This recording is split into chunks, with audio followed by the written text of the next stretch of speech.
Good morning. Hello friends, ഏതു ജന്മകൽപ്പനയുടെ ഇന്നത്തെ വിശേഷം നോക്കിയാലോ. അങ്ങനെ നമ്മുടെ ശ്രുതിയാണെങ്കിൽ അശ്വിന്റെ കാല് പിടിച്ചിട്ട് ഇതെന്റെ കടമയാണ് സ്വാമി എന്നങ്ങ് പറയുന്നതും അശ്വിൻ വാട്ട്, സ്വാമിയോ? ഭർത്താവിനെ ദൈവത്തെ പോലെ കാണണമെന്നാ? അങ്ങനെയുള്ള സ്ത്രീകൾ ഭർത്താവിനെ അഭിസംബോധന ചെയ്യേണ്ടത് സ്വാമി എന്ന് വിളിച്ചിട്ടാ എന്ന് പറയുമ്പോ എന്നെ നീ അങ്ങനെയൊന്നും വിളിക്കണ്ട, നീ നിന്റെ ജോലി നോക്കി പോവാൻ നോക്കുന്ന് പറയണേ. അയ്യോ, ഞാൻ അങ്ങനെ കളിയാക്കിയതൊന്നുമല്ല. പിന്നീട് ഒരു കാര്യം കൂടെ പറയുന്നുണ്ട്. സ്വാമി കുളിച്ചു വന്നാലും ഞാൻ ബാത്റൂമിൽ ടവലും പെർഫ്യൂമും വെച്ചിട്ടുണ്ട്, പെട്ടെന്ന് കുളിച്ചു വന്നാലും എന്ന് പറയുന്നതും ഗെറ്റ് ലോസ്റ്റ് എന്ന് പറയാൻ കേട്ടോ നമ്മുടെ അശ്വിൻ. അപ്പോഴേക്കും നമ്മുടെ ശ്രുതി അങ്ങ് ഇറങ്ങി പോവാണ്. ഇറങ്ങി പോകുന്നതേ ഒരു നാണം കുടുങ്ങിയിട്ടൊക്കെയാണ്. ഇത് കണ്ടു നിൽക്കുന്ന അശ്വിനാണെങ്കിൽ സഹിക്കാൻ പറ്റുന്നില്ല കേട്ടോ. എന്നിട്ട് അവിടെ നിന്നിട്ട് മനസ്സിൽ തന്നെ പറയുന്നുണ്ട്, ഇതിലെന്തോ പ്രശ്നമുണ്ട്, ഇവളെ കരുതലോടെ ഡീൽ ചെയ്യണം എന്ന് പറഞ്ഞ് നിൽക്കാണ്.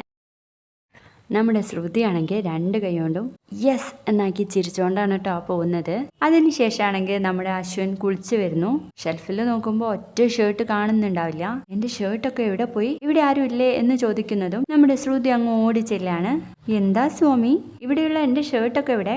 അതെല്ലാം ഞാൻ എടുത്ത് മാറ്റിയിരിക്കുക, അതിന് പകരം ഇതാ പുതിയ ഷർട്ടുകൾ പറയുന്നതുകൊണ്ട് സ്വാമിക്കൊന്നും തോന്നരുത്, അതൊക്കെ പഴഞ്ചൻ ഷർട്ടുകളായിരുന്നു. ഇതാ ഇങ്ങനെയുള്ള പ്രിന്റഡ് ഷർട്ടുകളാ സ്വാമിക്ക് കൂടുതൽ ഇണങ്ങുന്നത്. What the hell, how dare you? നിന്നോടാരാ പറഞ്ഞത് എന്റെ ഷർട്ട് എടുത്ത് മാറ്റാൻ വേണ്ടി? ഇതാ സ്വാമിക്ക് കൂടുതലായിട്ട് ഇണങ്ങുന്നത്, അത് തരാമെന്ന് വെച്ചാ ഇതിൽ ഇഷ്ടപ്പെട്ട ഷർട്ട് ധരിച്ചു വന്നോളൂ, അപ്പോഴേക്കും ഞാൻ ആഹാരം എടുത്ത് വെക്കാന്ന് പറഞ്ഞിട്ട് ശ്രുതി അങ്ങ് പോവാട്ടോ. അപ്പൊ അശ്വിൻ ആ ടവൽ അങ്ങ് വലിച്ചെറിഞ്ഞിട്ട് ഒന്ന് ഇറങ്ങി പോകുന്നുണ്ടോ ഇവിടുന്ന് എന്ന് ചോദിക്കുമ്പോഴേക്കും ശ്രുതി അശ്വിനെ നോക്കി ഇങ്ങനെ പോവാണേ. അപ്പോ ചുമരിൽ ചെന്നിരിക്കും. ആ എന്റെ കൈ എന്ന് പറയുമ്പോഴേക്കും അശ്വിൻ അങ്ങ് വരികയാണ്. എന്താ, കൈക്ക് എന്തെങ്കിലും പറ്റിയോ? ഒന്ന് നിനക്ക് ശ്രദ്ധിച്ച് നടന്നൂടെ എന്നൊക്കെ ചോദിക്കുമ്പോൾ നമ്മുടെ ശ്രുതി ഇങ്ങനെ നോക്കിക്കൊണ്ടിരിക്കുകയാണ് കേട്ടോ അശ്വിനെ. അശ്വിൻ ആണെങ്കിൽ ആകെ ഒരു ടെൻഷനാണ് കേട്ടോ. അപ്പോൾ തന്നെ നമ്മുടെ അശ്വിൻ ആകാശിനെ വിളിച്ച് സംസാരിക്കാട്ടോ. ആകാശ്, നീ എവിടെയാ?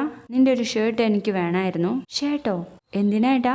അതൊക്കെ പറയാ എന്ന് പറയുമ്പോഴേക്കും ആകാശ് പറയും, ഏട്ടാ ഞാൻ വരാൻ ലേറ്റ് ആവും. എന്താ ലേറ്റ് ആവുന്നോ എന്നും പറഞ്ഞ് അങ്ങ് കട്ട് ചെയ്യാണ് ഫോൺ.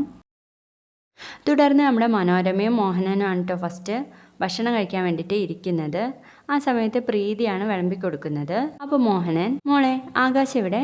ആരെയോ കൂട്ടാനായി പുറത്തേക്ക് പോയതാ. എങ്കിൽ പിന്നെ സംശയിക്കണ്ട, അവളായിരിക്കും. എന്റെ മോഹനേട്ടാ, അവൾ ഏതായാലും വരുന്നത് നന്നായി. അതെന്താ എന്ന് ചോദിക്കുമ്പോൾ അവൾ വന്നാൽ നമ്മുടെ ആകാശിന്റെ ചുറ്റിലായിരിക്കല്ലോ. അപ്പൊ നമ്മുടെ മരുമോൾക്ക് ആകാശിന്റെ 7 അയലത്ത് പോലും വരാനൊക്കത്തില്ലല്ലോ, അപ്പൊ അവളുടെ അഹങ്കാരം കുറയും എന്ന് പറയുമ്പോഴേക്കും മോഹനൻ പറയുന്നുണ്ട്, എന്റെ മനോരമേ, നീ നിന്റെ മരുമോളെ കുറിച്ച് തന്നെയാണല്ലോ ഈ പറയുന്നത്.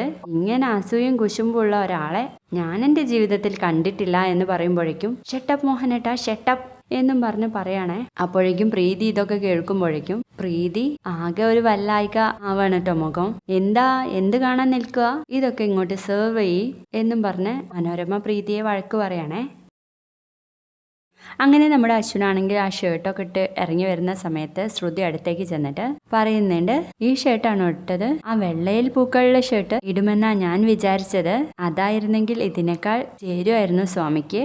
ഇതും കുഴപ്പമില്ല, ആദ്യം ഇട്ടിരുന്ന ഷർട്ടിനേക്കാൾ നല്ലതാ എന്ന് പറഞ്ഞു നിൽക്കുമ്പോൾ അശ്വിൻ ഇങ്ങനെ ദേഷ്യം പിടിച്ച് നോക്കട്ടോ ശ്രുതിയെ. ശ്രുതി ഇങ്ങനെ ചിരിച്ചോണ്ടിരിക്കാട്ടോ. ഇത് കണ്ടതും നമ്മുടെ മനോരമ, എന്റെ മൈ ഗോഡ്, ഇന്ന് ഫുള്ള് കളർഫുൾ ഡ്രസ് ആണല്ലോ, എന്തു പറ്റി നിനക്ക്?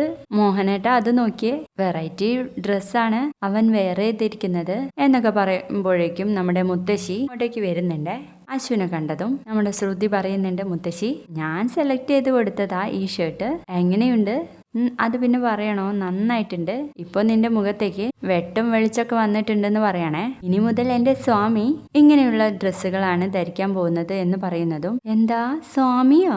ദേ മോഹനേട്ടാ, ഇവള് വിളിക്കുന്നത് കണ്ടില്ലേ ഭർത്താവിനെ സ്വാമി എന്ന്, കളിയാക്കി വിളിക്കുന്നതാ എന്ന് പറയുമ്പോഴേക്കും ശ്രുതി പറയും, അത് കളിയാക്കി വിളിച്ചതൊന്നല്ല, ഭർത്താവിനെ ബഹുമാനിക്കുന്ന സ്ത്രീകൾ ഭർത്താവിനെ അങ്ങനെയാ വിളിക്കേണ്ടത് എന്ന് പറയുമ്പോഴേക്കും നമ്മുടെ അശ്വിൻ കറി എടുക്കാൻ വേണ്ടിയിട്ട് നോക്കുകയാണ്. അയ്യോ സ്വാമി, ഞാൻ നോക്കട്ടെ, ഞാൻ നോക്കിയിട്ട് കഴിക്കാം എന്നും പറഞ്ഞ് അതിലെ ഉപ്പ് നോക്കുക കേട്ടോ.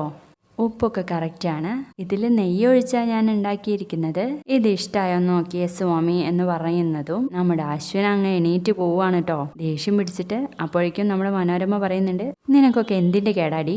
അശ്വിൻ ബേബിയെ ആഹാരം കഴിക്കാൻ വരെ സമ്മതിച്ചില്ല, അവളുടെ ഒരു സ്വാമി വിളി എന്നൊക്കെ പറയുമ്പോഴേക്കും നമ്മുടെ അശ്വിൻ പുറത്തേക്ക് പോകുന്നുണ്ടല്ലോ. അവിടെ ആകാശിനെ കാണാണ് കേട്ടോ.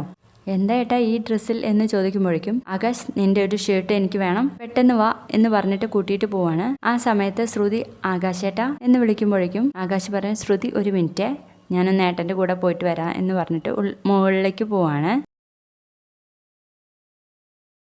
അങ്ങനെ ആകാശിൻ്റെ ഒരു വെള്ള ഷർട്ട് ഇട്ടിട്ട് ഷൂസ് ഇട്ടുകൊണ്ടിരിക്കുകയാണ്. അപ്പോഴേക്കും ശ്രുതി അങ്ങോട്ടേക്ക് കയറി ചെന്നിട്ട് പറയുന്നുണ്ട്, ഷൂസ് ഇട്ട് തരാൻ ഞാൻ സഹായിക്കാം സ്വാമി.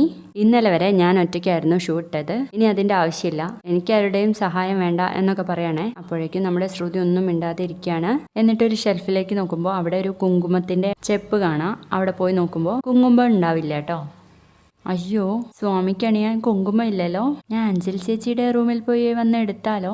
അല്ലെങ്കിൽ അത് വേണ്ട എന്നും പറഞ്ഞ് ശ്രുതിയുടെ തലയിൽ ഇങ്ങനെ കൈ വെച്ച് നോക്കുകയാണ് കേട്ടോ. എന്നിട്ട് നേരെ ചെന്നിട്ട് അശ്വിൻ്റെ മുഖം പിടിച്ചിട്ട് ശ്രുതിയുടെ നെറുകയിലുള്ള ആ കുങ്കുമം അശ്വിൻ്റെ നെറ്റിയിൽ ഇങ്ങനെ തൊട്ട് കൊടുക്കുകയാണ് കേട്ടോ. ആ സമയത്ത് ചെറിയൊരു റൊമാൻസ് ഉണ്ടെങ്കിലും വലുതായിട്ടൊന്നുമില്ല. സ്വാമി അത് പിന്നെ ഇവിടെ കുങ്കുമം തീർന്നതുകൊണ്ടാ ഞാൻ അങ്ങനെ ചെയ്തത് എന്ന് പറയുമ്പോൾ അശ്വിൻ തല ആട്ടാണേ. പിന്നെ സ്വാമി ഞാനൊരു കാര്യം ചോദിച്ചോട്ടെ, ഇന്ന് വൈകിട്ട് നേരത്തെ വരുമോ സ്വാമി? ഞാൻ സ്വാമിയെ കാത്തിരിക്കുമെന്ന് പറഞ്ഞതും അശ്വിൻ അങ്ങ് ശ്രുതിയുടെ കൈ പിടിക്കുകയാണ് കേട്ടോ. എന്നിട്ട് നമ്മുടെ ശ്രുതിയുടെ മുഖത്തേക്ക് ഇങ്ങനെ തുറിച്ച് നോക്കുകയാണ് കേട്ടോ. ശ്രുതി പേടിയോടെയാണ് നോക്കുന്നത്.